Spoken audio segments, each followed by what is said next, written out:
우리 개혁주의 교회에 가장 큰 영향을 미친 인물로 존 칼빈을 꼽을 수 있습니다. 그는 위대한 종교 개혁자였고 신학자였으며 목회자, 설교자, 성경 주석가로 활동했습니다. 칼빈이 기독교에 끼친 영향력은 대단했습니다. 그런데 이렇게 칼빈이 놀라운 영향력을 끼치게 된 원인이 있었습니다. 그것이 무엇이었을까요? 네, 바로 경건이었습니다. 필립 홀트롭이라는 신학자는 칼빈의 신학을 경건 신학이라고 불렀습니다. 또 베틀스라는 신학자도 칼빈 신학의 핵심이 경건에 있었다고 주장했습니다. 게다가 칼빈 신학의 결정체이자 그의 사상의 축소판이라고 할 수 있는 기독교 강요의 핵심도 경건에 있습니다. 칼빈은 그의 저서 기독교 강요 서문에서 프랑스 왕인 프랑시스 1세에게 이렇게 저술 동기를 밝혔습니다. 제가 이 책을 쓴 의도는 종교에 관심을 갖고 있는 사람들에게 그 개요를 알려줘서 경건한 삶을 살아가는 데 도움을 주고자 한 것입니다. 당시 중세 유럽의 교회는 스콜라주의자들이 중심이 되어서 하나님의 말씀에 인간의 이성을 결합시켰습니다. 이에 유럽에 깨어있는 신학자들과 목회자들은 올바른 복음으로 돌아가자고 부르짖었습니다. 그래서 개인의 경건을 강조하고 신학과 신앙에 있어서 성경을 강조했습니다. 이런 시대적인 상황에 칼빈은 14살이 되던 해에 당시 학문의 중심지였던 프랑스 파리로 유학을 떠났습니다. 칼빈은 어렸을 때부터 영리함과 총명함이 남달랐고 기억력도 비상했습니다. 그런데 그날은 공교롭게도 프랑스의 수도사 장 발리에르가 이단으로 몰려서 길거리에서 화형을 당한 날이었습니다. 장 발리에르는 로마 카톨릭의 성모 마리아 숭배를 비판한 이유로 붙잡혀서 끔찍하게 죽음을 당했습니다. 이렇게 로마 카톨릭의 만행으로 죽어간 개혁자의 죽음을 보면서 어린 칼뱅은 마음에 큰 상처를 받았습니다. 파리에 간 칼빈은 오를레앙 법과대학에 입학했습니다. 그런데 당시 로마 카톨릭은 사람들이 성경 원전을 읽을 것을 우려해서 대학생들이 헬라어를 배우는 것을 금지시켰습니다. 그럼에도 불구하고 칼빈은 헬라어를 누구보다 열심히 공부하면서 원어 연구에 몰두했습니다. 그리고 칼빈이 대학을 졸업하는 무렵에 아버지가 돌아가시고 형까지 이단으로 지목된 사건이 일어납니다. 그 전에 칼빈의 아버지는 로마 카톨릭 주교의 비서였는데 주교와 충돌이 생겨서 큰 파문이 있었던 상태였습니다. 그 후로 건강이 급속도로 나빠져서 이른 나이에 죽게 되었습니다. 이 일로 칼빈은 큰 충격을 받았고 이를 계기로 더욱 집중해서 히브리어와 헬라어를 공부했습니다. 칼빈이 당시 금지되었던 히브리어와 헬라어를 철저하게 익힌 것은 종교 개혁을 이루게 된 토대가 되었습니다. 당시 그가 교회 개혁을 갈망하는 사람들에게 호응을 얻을 수 있었던 이유는 성경에 근거한 입장을 명백하게 제시했기 때문이었습니다. 그리고 빼어난 총명함과 기억력으로 사람들에게 인정받았던 것도 종교 개혁을 위한 천부적인 조건이었습니다. 칼빈은 자신의 사상을 오직 하나님의 말씀과 하나님의 절대 주권에 두었습니다. 그래서 사람들이 성경을 통해 진리를 깨우치고 하나님의 주권으로 회심하게 된다고 주장했습니다. 그러면서 성경의 권위와 절대적인 중요성을 강조했고 그에 져서 기독교 강요에서도 더 큰 유익을 얻으려면 하나님의 말씀에 귀를 기울여야 한다고 강조했습니다. 그래서 성도들은 일생 동안 하나님의 말씀이 중심이 되어 경건한 삶, 즉 성화를 이루어 가야 한다고 강조했습니다. 이를 위해 성도들은 평생 경건한 삶을 추구해야 하고 성화는 인간의 노력을 통해서 점진적으로 이루어지는 것이라고 말했습니다. 따라서 참된 그리스도인의 삶은 계속적인 경건의 실천이었습니다. 그래서 칼빈은 교회를 개혁하는 데 가장 필요한 것이 말씀이라고 확신했습니다. 그는 스위스 제네바 교회에서 사역할 때 예배 드리는 횟수를 늘렸습니다. 그래서 주일에는 새벽에 동이 터올 때 첫 예배를 드렸고 오전 9시에 다시 예배를 드렸습니다. 그리고 주일 낮 12시에는 성경 공부를 했고 오후 3시에도 예배를 드렸습니다. 주중에는 월요일, 수요일, 금요일에 예배를 드렸고 그가 죽을 무렵에는 날마다 예배를 드렸습니다. 이처럼 칼빈은 하나님의 말씀을 사랑하고 말씀의 권위 앞에서 두려움을 가지고 살았습니다. 그리고 마지막 순간까지 하나님이 예배 가운데 임재하신다는 믿음을 잃지 않았습니다. 이것이 바로 칼빈의 경건한 신앙이었습니다. 이렇게 경건한 신앙은 칼빈의 종교 개혁을 성공으로 이끈 근본적인 원인이 되었습니다. 따라서 경건한 신앙은 하나님을 존경하고 두려워함으로써 거룩한 생활을 하는 것을 말합니다. 그래서 하나님의 말씀을 중심으로 하나님의 말씀을 알고 순종하는 데 있습니다. 그리고 하나님의 주권과 인도하심을 간구하는 기도를 통해서 드러나는 것입니다. 오늘 우리가 살펴볼 사도행전 본문에는 고넬료라는 인물이 나옵니다. 그는 로마 군대 백부장으로서 항상 하나님을 경외하는 사람이었습니다. 이러한 그의 경건한 신앙에 감동하신 하나님은 그를 통해 이방인들에게 복음 전파의 문을 열어주셨습니다. 우리 사도행전 10장 30절 보겠습니다. 고넬료가 이르되 내가 나흘 전 이맘때까지 내 집에서 제 구시 기도를 하는데 갑자기 한 사람이 빛난 옷을 입고 내 앞에 서서. 고넬료는 항상 기도하며 말씀을 묵상했고 예배드리는 사람이었습니다. 그래서 항상 하나님 안에 거하고 하나님 앞에 서면서 세상과는 구별된 삶을 살았습니다. 그렇게 고넬료가 어느 날 제 9시쯤 기도하다가 환상 중에 하나님의 사자를 보게 되었습니다. 그리고 하나님의 임재를 통해 고넬료는 하나님의 주권과 섭리를 보았고 또 자신을 통해서 일하시는 하나님을 보게 되었습니다. 이처럼 우리가 경건한 신앙을 가지고 살아갈 때 하나님은 우리의 삶에 개입해 주시고 또 우리의 상황에 맞도록 간섭하시고 일해 주십니다. 그러므로 오늘 본문을 통해서 고넬료가 어떠한 경건한 신앙을 가지면서 살아갔는지 살펴보기를 원합니다. 그래서 하나님이 어떻게 고넬료를 주목하셨고 그를 사용하셨는지 깨닫기를 원합니다. 그래서 경건한 신앙을 가지며 살아갈 때 하나님의 거룩한 성품을 닮아가는 여러분들이 되기를 축복합니다. 첫째로 경건한 신앙은 하나님을 경외하는 것입니다. 우리가 경건한 신앙을 가지기 위해서는 우리 마음에 항상 하나님이 함께 하셔야 합니다. 그래서 항상 하나님의 말씀을 경외하고 그 말씀에 순종하며 살아가야 합니다. 우리 본문 1절 보겠습니다. 우리 함께 읽겠습니다. 시작. 가이사랴에 고넬료라 하는 사람이 있으니 이달리아 부대라 하는 군대의 백부장이라. 고넬료는 유대 지역인 가이사랴에 주둔했던 로마 군인이었는데 이탈리아 부대의 백부장이었습니다. 당시 로마 군대 한 보병대는 600명이었는데 100명이 한 부대를 이루고 있었습니다. 그래서 각 부대마다 한 명의 백부장이 있었고 고넬료는 그 백부장 중에 한 명이었습니다. 예수님이 돌아가신 후에 사도들의 복음 전파는 계속해서 넓어졌습니다. 그래서 유대인들과 이방인들을 구분하지 않고 널리 복음을 전했습니다. 그리고 베드로는 이방인들이 모여있던 유대 땅에 가이사랴 성읍에 가서 복음을 전했습니다. 그런데 베드로에게 복음을 처음 전해들었던 이방인이 바로 고넬료와 그의 가족들이었습니다. 이렇게 고넬료는 이방인으로는 이례적으로 하나님을 믿게 되었습니다. 그리고 하나님은 고넬료를 통해서 이방인들에게 전도가 시작되도록 하셨습니다. 고넬료는 군인이었기에 매우 규칙적인 생활을 했을 것입니다. 군대에 가면 매일 아침 6시에 일어나서 규칙적으로 일과를 시작합니다. 그렇게 고넬료는 신앙생활도 규칙적으로 열심히 했고 규칙적으로 말씀을 읽고 기도하는 데 힘썼습니다. 그런데 신약 성경의 누가복음에도 로마 군대 한 백부장이 나옵니다. 예수님이 살아계시며 사역하셨던 공생의 시절에 하루는 가버나움에 가셨습니다. 그런데 가버나움에 주둔한 로마 군대 한 백부장에 가장 소중하게 여기던 종이 병에 걸려서 죽게 되었습니다. 그런데 예수님의 소식을 들은 그는 예수님께 사람을 보내서 우리 집에 오실 필요 없이 말씀만 해달라고 합니다. 이 얘기를 들으신 예수님은 이스라엘 백성 중에서도 이만한 믿음을 가진 사람이 없다 이렇게 말씀하셨습니다. 그리고 백부장이 집에 돌아가 보니 종의 병이 완전히 나아 있었습니다. 이처럼 백부장들이 가졌던 믿음을 보면서 우리도 하나님을 경외하는 참된 믿음을 가져야 합니다. 그래서 로마인이었음에도 규칙적으로 신앙생활을 열심히 한 것을 보면서 하나님의 백성인 우리도 하나님을 경외하고 그분의 말씀을 사모하는 경건한 신앙을 가져야 합니다. 우리 본문 2절 보겠습니다. 우리 함께 읽겠습니다. 시작. 그가 경건하여 온 집안과 더불어 하나님을 경외하며 백성을 많이 구제하고 하나님께 항상 기도하더니. 본문에서 고넬료라는 인물이 가진 특징이 경건이라고 말합니다. 경건이라는 단어의 원어의 뜻을 보면 섬기다, 위하다, 경외하다라는 뜻을 가지고 있습니다. 그래서 하나님을 위하고 하나님을 섬기는 삶을 살았던 것입니다. 그런데 그가 온 집안과 더불어서 하나님을 경외했다고 말합니다. 그래서 고넬료뿐만 아니라 그의 가족 전부가 하나님을 따르면서 경외했다고 말합니다. 이를 통해 한 사람의 경건함과 하나님을 경외하는 것이 가족 전부에게 기감이 되고 영향력을 끼친 것을 볼 수 있습니다. 그래서 고넬료의 경건한 신앙은 그의 가족 전체의 신앙이 되었습니다. 이렇게 부모의 신앙은 자녀들에게 큰 영향을 미치기 때문에 부모의 신앙 교육이 매우 중요합니다. 전도사님 어렸을 때 주일이 되면 매일 아침에 어머니와 아버지가 교회 가라고 아침부터 깨웠습니다. 그런데 전도사님이 안 일어나면 물을 뿌리고 이불을 걷어냈습니다.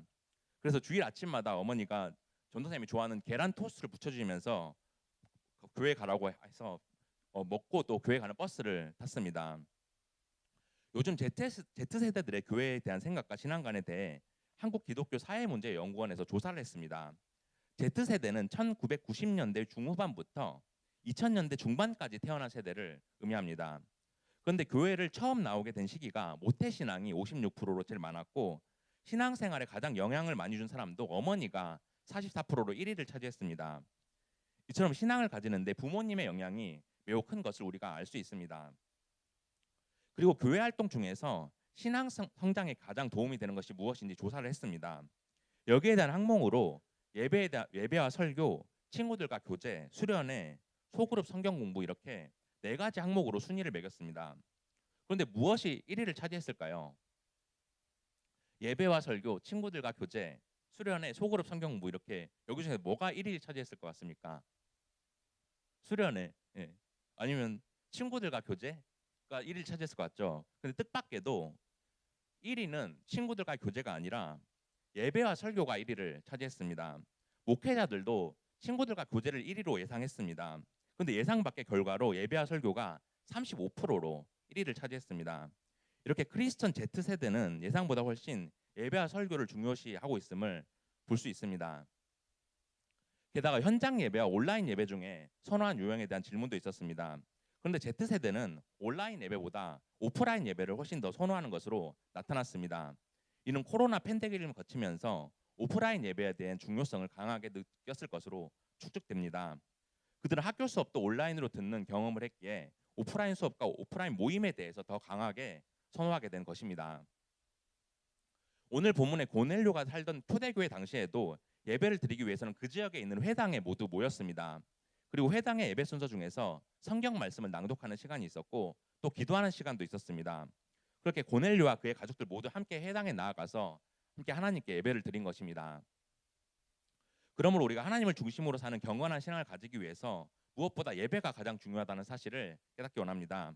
그래서 예배를 통해서 우리를 창조하시고 구속하신 하나님께 영광을 돌리고 우리를 사랑하셔 택하신 하나님 은혜에 감사하기 원합니다. 그렇게 예배를 통해서 우리의 마음을 온전히 표현하고 마음속 깊이 하나님을 경외하는 여러분들이 되기를 축복합니다. 둘째로 경건한 신앙은 이웃들을 돌보는 것입니다. 우리가 참된 신앙을 하기 위해서는 경건 시간을 온전히 가지면서 내 자신을 돌아봐야 합니다. 그런데 이와 동시에 내 자신이 아닌 이웃을 돌아보는 것도 필요합니다. 그렇게 이웃을 사랑하고 어려운 이웃을 돕는 것이 바로 경건한 신앙을 실천하는 삶입니다. 우리 본문 2절 한 번 더 보겠습니다. 우리 함께 읽겠습니다. 시작. 그가 경건하여 온 집안과 더불어 하나님을 경외하며 백성을 많이 구제하고 하나님께 항상 기도하더니 고넬료의 경건한 성품은 그의 행동을 통해서도 나타납니다. 그것은 바로 구제였습니다. 구제는 어려운 이웃을 돕는 것을 말합니다. 그는 어려운 사람들에게 아낌없이 돈을 주면서 자선을 베풀었습니다. 이 구제에 대해서 예수님께서도 제자들에게 이렇게 가르치신 바가 있습니다. 우리 누가복음 12장 33절 보겠습니다. 너희 소유를 팔아 구제하여 낡아지지 아니하는 배낭을 만들라. 곧 하늘에 둔 바 다함이 없는 보물이니 거기는 도둑도 가까이 하는 일이 없고 좀도 먹는 일이 없느니라. 예수님은 너희의 소유를 팔아서 이웃에게 자선을 베풀라고 말합니다. 그리고 이것이 우리를 위해 낡은 지갑을 만들지 않고 하늘에 재물을 쌓는 것이라고 말합니다. 그리고 하늘에 쌓은 재물에는 도둑이 접근할 수 없고 좀이 먹는 일이 없다고 말씀하십니다. 따라서 우리가 이 땅의 재물을 쌓아야 하는 것이 아니라 이웃을 돕고 이웃을 사랑하면서 하늘의 재물을 쌓아야 합니다. 이것이 하나님을 중심으로 사는 삶이고 경건한 신앙을 실천하는 일입니다. 사람들은 자기의 필요보다 더 재물이 많아지면 쓸데없는 곳에 돈을 쓰게 됩니다. 연예인들이 돈을 좀 많이 벌면 끝이 안 좋은 것을 우리는 대중매체를 통해서 많이 보게 됩니다. 음주운전을 했는데 혈중 알코올 수치가 면허 취소 수준으로 나와서 구속되기도 하고 또 클럽에서 비싼 양주를 마시면서 마약을 하기도 합니다. 요즘 우리나라가 마약 때문에 큰 논란이 일고 있습니다. 예전에는 마약 청정국인 우리나라가 이제는 마약을 너무나도 쉽게 접할 수 있는 마약 오염국이 되었습니다. 특히 요즘 청소년들의 마약 사범이 심각한데 지난 4년간 10대 마약 사범이 7배나 증가했다고 합니다. SNS나 인터넷을 검색하면 너무나도 쉽게 구할 수 있고 심지어 1시간 안에도 구할 수 있다고 합니다. 그리고 다이어트 약을 샀다가 마약 성분이 들어 있어서 마약에 중독되기도 한다고 합니다. 그런데 마약에 중독되면 헤어나올 수 없고 마약 재활 치료를 받는 사람 중에서 50대 이후로는 거의 없다고 합니다. 이 말의 뜻은 마약에 중독되면 50세 전에 거의 다 목숨을 잃게 된다는 것입니다. 특히 청소년기에 마약을 하면 뇌가 완전히 망가져서 평생 정상적으로 생활을 할 수가 없는데도 마약이 주는 자극적인 쾌락에 헤어나올 수가 없다고 합니다. 이러한 상황에 우리는 경각심을 가져야 합니다. 사람들이 자신들의 쾌락을 쫓다가 한순간에 망가지는 것을 보면서 우리가 그리스도인으로서 구별되어야 합니다. 그래서 나의 즐거움만을 위해 사는 삶이 아니라 이웃을 사랑하고 어려운 이웃들을 돌봐야 합니다. 예수님도 항상 약자들을 위한 삶을 살아가시면서 과부와 고아, 나그네들을 돌보라고 말씀하셨습니다. 그리고 하나님께서도 이스라엘 백성들에게 이렇게 명령하셨습니다. 우리 신명기 24장 19절 보겠습니다. 내가 밭에서 곡식을 벨 때 그 한 뭇을 밭에 잊어버렸거든 다시 가서 가져오지 말고 나그네와 고아와 가부를 위하여 남겨두라. 그리하면 내 하나님 여호와께서 내 손으로 하는 모든 일에 복을 내리시리라. 만약 곡식을 추수하고 곡식 한 다발을 밭에 놔두고 왔어도 하나님은 그것을 다시 가져오지 말라고 말씀하십니다. 그래서 이방인과 고아와 가부가 가지고 갈 수 있도록 내버려 두라고 말씀하십니다. 그럴 때 하나님께서 우리가 하는 모든 일에 복을 주신다고 말합니다. 그러므로 우리가 가진 소유가 부족하지 않다면 남을 위해 베풀 수가 있어야 합니다. 왜냐하면 우리가 풍족하게 물질을 소유한다면 오히려 죄를 짓는 데 쓸 수도 있기 때문입니다. 그리고 우리가 물질적으로 베풀 수도 있지만 또 복음을 전하는 것도 이웃에게 베푸는 삶입니다. 또한 선교 헌금이나 구제 헌금을 하는 것도 어려운 이웃을 돕는 일입니다. 그러므로 우리가 이웃들에게 나누고 어려운 이웃들을 위해서 베푸는 삶이 되기를 원합니다. 그래서 이 땅이 아닌 하늘에 상급을 쌓는 우리가 되길 원합니다. 그렇게 우리가 이웃을 돌아볼 수 있는 경건한 신앙을 가지고 살아가는 여러분들이 되기를 축복합니다. 셋째로 경건한 신앙은 항상 기도하는 것입니다. 경건한 신앙생활을 위해서는 우리가 진실된 마음으로 간절하게 기도해야 합니다. 그리고 기도 생활을 계속해서 오랫동안 꾸준하게 해야 합니다. 우리 본문 3절 보겠습니다. 우리 함께 읽겠습니다. 시작. 하루는 제9시쯤 되어 환상 중에 밝히 봄에 하나님의 사자가 들어와 이르되 고넬료야 하니. 고넬료는 항상 하나님께 기도하는 자였습니다. 그렇게 그의 경건한 성품은 어려운 사람들을 돕는 외적인 행동뿐만 아니라 내적으로도 하나님과 깊은 관계가 있었음을 보여줍니다. 그렇게 그가 기도하던 어느 날 제9시쯤에 환상을 보게 됩니다. 그래서 밝은 빛과 함께 하나님의 천사가 나타나서 고넬료야 이렇게 부르면서 말씀하십니다. 우리 본문 4절 보겠습니다. 우리 함께 읽겠습니다. 시작. 고넬료가 주목하여 보고 두려워 이르되 주여 무슨 일이니까. 천사가 이르되 내 기도와 구제가 하나님 앞에 상달되어 기억하신 바가 되었으니. 고넬료는 하나님의 천사를 보고 두려워하면서 주여 무슨 일입니까? 이렇게 물어보았습니다. 이에 천사는 하나님께서 내 기도를 들으셔서 너가 가난한 사람들을 도운 것을 보셨고 너를 기억하셨다 이렇게 말합니다. 따라서 간절히 기도한 고넬료의 기도는 하나님은 간과하지 않고 들어주시고 그의 경건함과 구제 활동이 하늘의 보좌까지 상달되었음을 우리는 보게 됩니다. 우리 역시도 하나님께 간절하게 기도한다면 우리의 기도가 하늘 보좌에 계신 하나님께 상달되기에 항상 기도해야 합니다. 이렇게 오랫동안 기도한 고넬료에게 하나님은 이방인인 고넬료의 기도에 마침내 응답해 주십니다. 우리 사도행전 10장 5절 보겠습니다. 내가 지금 사람들을 요빠에 보내어 베드로라 하는 시몬을 청하라. 천사는 사람들을 요빠로 보내서 베드로를 초대하라고 말씀하십니다.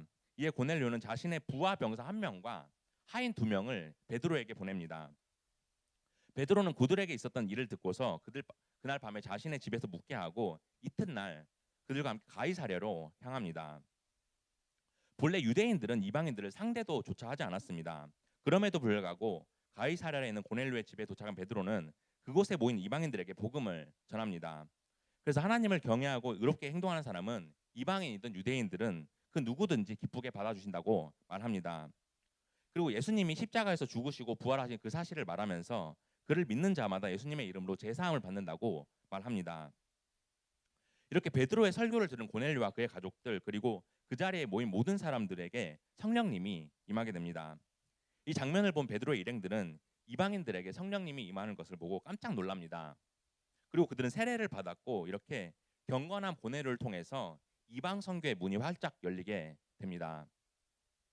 이처럼 고넬료가 하나님을 경외하면서 오랫동안 기도하자 마침내 그들에게 기도 응답의 역사가 일어나는 것을 우리는 보게 됩니다. 이처럼 우리도 구원의 확신과 참된 믿음을 가지기 위해서는 오랫동안 간절하게 기도해야 합니다. 그럴 때 성령님이 항상 우리 마음속에 임하시고 흔들리지 않는 참된 믿음을 가지게 됩니다. 또한 우리가 한 번 기도해서 응답받는 것이 아니라 오랫동안 간절하게 기도해야 하나님이 응답해 주실 때가 있습니다. 하나님 우리가 계속해서 기도하기를 원하십니다. 따라서 우리가 간절히 기도해도 응답이 없을 때가 있지만 그럴 때일수록 계속해서 기도할 때 하나님의 뜻을 깨닫게 됩니다. 그래서 우리가 매일 시간을 정해서 기도하고 또 꾸준하게 기도해야 하는 것입니다. 그러므로 경건한 신앙생활을 위해서 기도하는 일이 반드시 필요하다는 사실을 깨닫기 원합니다. 그리고 하나님이 우리의 기도를 들으시고 응답해 주시기 위해서 항상 기도하는 삶이 되기 원합니다. 그럴 때 우리의 기도가 하늘 보좌에 상달되어서 하나님의 선하신 뜻과 인도하심을 누리는 여러분들이 되기를 축복합니다. 이제 말씀을 맺겠습니다. 사랑하는 고등부 친구들, 우리가 참된 신앙을 가지기 위해서는 경건한 마음이 필요합니다. 그리고 경건한 신앙을 가진 고넬료를 통해서 하나님이 이방 선교의 문을 열어주신 걸 보았습니다. 이처럼 하나님을 중심으로 사는 그를 축복의 통로로 삼아주셨고 그는 마침내 하나님의 기업을 받게 되었습니다. 따라서 우리가 하나님의 백성으로서 왕이신 하나님께 순종하고 그에 합당한 삶을 살고 있는지 되돌아보기 원합니다. 경건한 신앙을 가지지 않은 자들은 하나님께 순종하지 않고 세상의 즐거움에 빠져서 살아갑니다. 그들은 이웃을 향한 사랑과 선행을 실천하지 못하고 자신의 욕심과 이익을 위해서 살아갑니다. 하지만 경건한 신앙을 가진 자들은 하나님을 경외하고 하나님께 기도하면서 하나님께 예배하며 살아갑니다. 그리고 하나님께서 허락하신 주변 이웃들에게 사랑과 선행을 베풀면서 살아갑니다. 그리고 이러한 경건한 신앙을 가진 사람들은 하나님께서 기억하시고 그들의 삶을 주목하고 계십니다. 그래서 그들에게 가장 선하신 계획을 세우시고 그 사람을 축복의 통로로 쓰십니다. 그렇게 경건한 사람을 통해서 하나님의 역사와 뜻을 이루어 가십니다. 그러므로 한 주간도 하나님께 발견되고 쓰임받는 경건한 신앙을 가지려 노력하는 여러분들이 되기를 원합니다. 그래서 세상과는 구별되어서 하나님께서 주신 각자의 사명을 잘 감당하는 저와 여러분들이 되기를 주님의 이름으로 축복합니다.